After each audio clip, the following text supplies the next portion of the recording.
நடிகர் யோகி பாபு கிரிக்கெட் விளையாட்டை மையப்படுத்தி உண்மை சம்பவத்தை அடிப்படையாக கொண்டு உருவாகும் படத்தில் நடிக்க உள்ளதாக தகவல் வெளியாகியுள்ளது. இந்த படத்தை பொம்மை நாயகி பட இயக்குனர் ஷான் இயக்குகிறார். படத்திற்கான திரைக்கதை பணிகள் முடிவடைந்து உள்ள நிலையில் விரைவில் படப்பிடிப்பு தொடங்க உள்ளதாக தகவல்கள் வெளியாகியுள்ளன.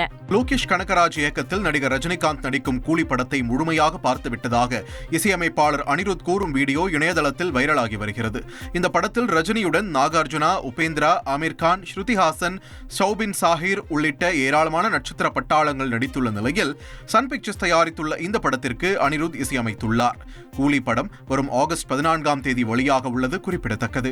சூர்யா நடிப்பில் கார்த்திக் சுப்புராஜ் இயக்கத்தில் வெளியான ரெட்ரோ திரைப்படம் உலகளவில் 4 நாட்களில் 80 கோடி ரூபாய் வசூல் செய்துள்ளதாக தகவல்கள் வெளியாகியுள்ளன.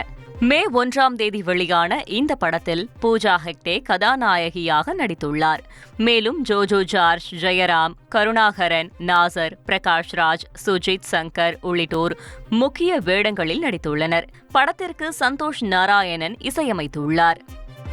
நடிகர் கமல்ஹாசனின் ராஜ்கமல் பிலிம்ஸ் இன்டர்நேஷனல் நிறுவனத்தின் பெயரை அனுமதியின்றி பயன்படுத்தி மோசடிகளில் ஈடுபடுபவர்கள் மீது சட்ட ரீதியான கடும் நடவடிக்கை எடுக்கப்படும் என தயாரிப்பு நிறுவனம் சார்பில் அறிவிப்பு வெளியிடப்பட்டுள்ளது. அதில் தாங்கள் தயாரிக்கும் திரைப்படங்களுக்காக எந்த ஒரு காஸ்டிங் ஏஜென்ட்களையும் தாங்கள் நியமிக்கவில்லை என்றும், தாங்கள் தயாரிக்கும் திரைப்படங்களில் வாய்ப்பு வாங்கி தருவதாக வரும் செய்திகளை நம்ப வேண்டாம் என்றும் கேட்டுக் கொள்ளப்பட்டுள்ளது.